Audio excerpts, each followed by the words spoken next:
बिस्मिल्लाहिर्रहमानिर्रहीम। अस्सलाम वालेकुम। उम्मीद करता हूँ कि आप सब खैरियत से होंगे। तो आज का जो हमारा टॉपिक है वो है मेरे पास बेसिक कॉन्सेप्ट्स ऑफ वेक्टर्स। हमने इसके अंदर सबसे पहले वेक्टर्स की डेफिनेशन पढ़नी है, फिर उसकी एक्सप्लेनेशन, उसकी कुछ एग्जांपल्स, देन उसके बाद हम लोगों ने डिस्कस करना है कि इसके अंदर कौन कौन से वेक्टर्स की टर्म्स ज़्यादातर यूज़ होती हैं, यानी कि उसके बेसिकली टाइप्स हम लोगों ने रीड करनी है। तो चलते हैं अपने लेक्चर की तरफ। सबसे पहले मेरे पास आएगा वेक्टर्स होता क्या। मैंने याद रखना है कि वेक्टर हमारे पास, हम लोगों ने देखना है कि वेक्टर हमारे पास एक ऐसी क्वांटिटी होती है कि जिसके अंदर दो चीज़ें मस्ट होती हैं। एक हमारे पास आती है मैग्नीट्यूड एंड डायरेक्शन। ये हम लोग इनिशियल लेवल से भी जो है ना, बेसिक लेवल से भी ये चीज़ पढ़ चुके हैं कि स्केलर हमारे पास क्या होता है कि ऐसी क्वांटिटी होती है कि जिसके अंदर जस्ट मैग्नीट्यूड होता है। लेकिन जब मैं बात करूंगा वेक्टर्स की, तो मैंने वेक्टर्स के अंदर ये चीज़ बतानी है कि भाई वेक्टर्स मेरे पास एक ऐसी क्वांटिटी होगी कि जिसके अंदर मैग्नीट्यूड भी होगा और डायरेक्शन भी होगी। इस तरह से वेक्टर्स को आगे फर्दर आता है रिप्रेजेंटेशन, कि वेक्टर्स को मैं कैसे जाहिर कर सकता हूँ, इसकी इलामत क्या है, यानी कि इसकी सिंबॉलिक रिप्रेजेंटेशन, उसको मैंने सर्च आउट करना है। तो देखिए सबसे पहले चलते हैं, इसके तीन बेसिकली मेथड्स हैं मेरे पास। एक मेरे पास है मेथड बाय ग्राफिकली, दूसरा मेरे पास है line segment with an arrow head, और उसके बाद थर्ड मेरे पास है बोल्ड लेटर। सबसे पहला मेथड क्या होगा, ग्राफिकली। ग्राफिकली मीन के along X axis Y axis draw करके ग्राफ बना के।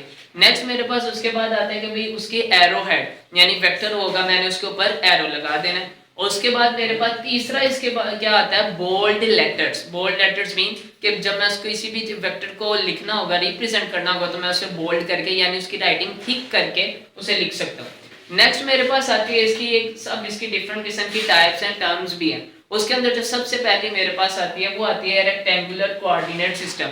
हमने इसको जरा डीपली स्टडी करना है। सबसे पहले इस सिस्टम को स्टडी करने के लिए हमें पता होना चाहिए कि हमारे पास लाइन कौन कौन सी है।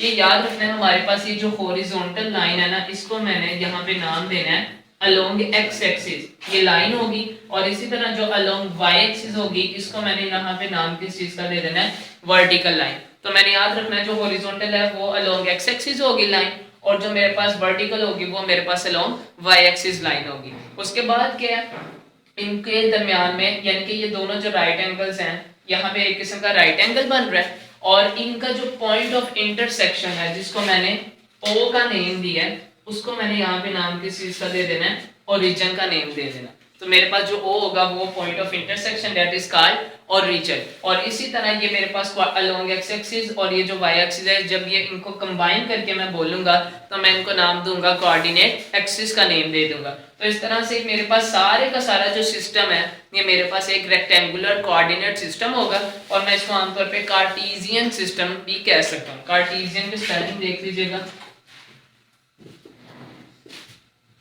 कार्टेशियन सिस्टम भी मैं इसे कह सकता हूँ।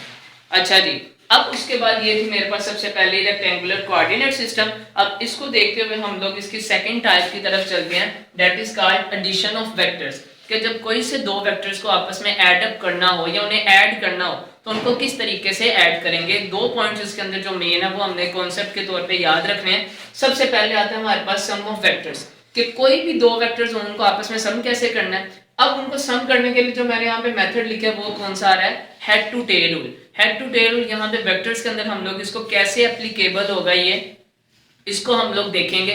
अब इसको देखने के लिए मैं सिंपल यहाँ पे क्या बताऊंगा कि भाई हेड टू टेल रूल का मतलब ये है कि वेक्टर ए की हेड को वेक्टर 2 की टेल के साथ मिला देना। इस मेथड को नेम दे देना मैंने हेड टू टेल रूल। मिसाल के तौर पे अगर मैं यहाँ पे ये कहूँ कि वेक्टर ए की हेड को वेक्टर बी की टेल के साथ मिला दिया, तो ये मेरे पास एक किस्म का यहाँ पे क्या बन गया, head to tail rule method बन गया। तो इस तरह से मैं दो वेक्टर्स को ऐड कर सकता हूँ। सम का मतलब क्या होगा कि आपस में उनको कंबाइन कर दो, जोड़ देना, उनको ज्वाइन कर देना। लेट्स सपोज ये एक वेक्टर ए है, ये वेक्टर बी है, तो जब मैंने इनको आपस में ऐड किया ये मेरे पास सम बन गया, और इस तरह से मैंने इनको ऐड अप कर दिया।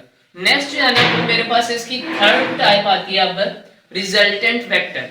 रिजल्टेंट वेक्टर क्या होती है, रिजल्ट्स ऑफ टू वेक्टर्स, यानी कि जब दो वेक्टर्स को आपस में ऐड करेंगे और उनको ऐड करने के नतीजे में जो उसका रिजल्ट आएगा ना, उसको हम लोगों ने नाम किस चीज का देना है, that is called resultant vector. Means that कि जब कोई से दो वेक्टर्स आपस में ऐड होंगे, अब ये डायग्राम कंप्लीट नहीं थी, लेकिन जब मैंने खुद से एक वेक्टर ड्रा किया, उस वेक्टर को मैंने नेम दे दिया R, and R is called the resultant vector. उसको मैंने नाम दे देना है रिजल्टेंट वेक्टर का नेम।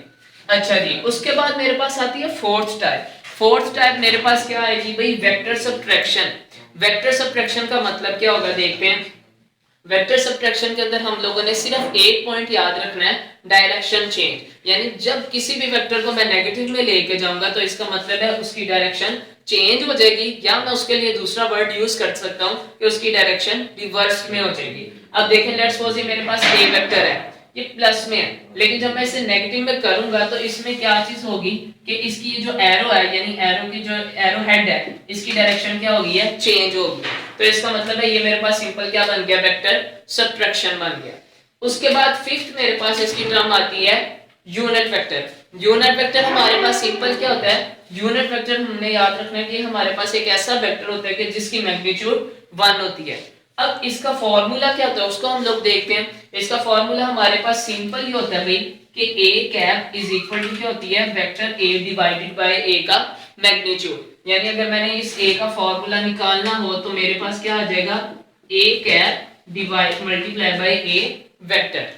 उसके बाद आगे फर्दर क्या आता है कि अगर मैंने a मैग्नीट्यूड का फॉर्मूला देखना हो तो ये भी हम लोगों ने बेसिक लेवल पे पढ़ा हुआ है कि according to the Pythagoras theorem उसके अंदर क्या होता है, हाइपोटेनस का square is equal to base का स्क्वायर प्लस परपेंडिकुलर का स्क्वायर। तो अलोंग एक्स एक्सिस और वाई एक्सिस जो होते हैं हम उनका स्क्वायर लेके उन्हें ऐड अप कर देते हैं। तो इस तरह से मेरे पास जो a का फॉर्मूला आएगा, यानी मैग्नीट्यूड का जो फॉर्मूला आएगा वो मेरे पास सिंपल क्या आ जाएगा, magnitude a is equal to under root ax का स्क्वायर प्लस ay का स्क्वायर। नेक्स्ट मेरे पास यहाँ पे एक चीज आती है, ये थी fifth terminology unit vector. Sixth terminology मेरे पास आती है नल वेक्टर। अब नल वेक्टर क्या होता है हमारे पास, हम लोग इसको देखेंगे। सिंपल मैंने यहाँ पे लिखा हुआ है कि नल वेक्टर के अंदर दो चीजों का होना, दो चीजों का इसमें कॉन्सेप्ट रखना है।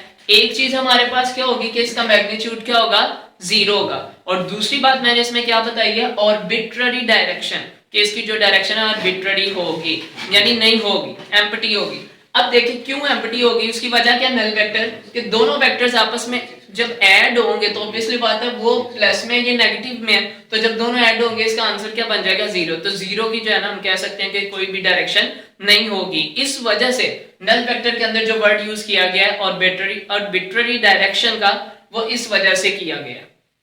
उसके बाद सेवंथ टर्मिनोलॉजी मेरे पास आती है इक्वल वेक्टर्स।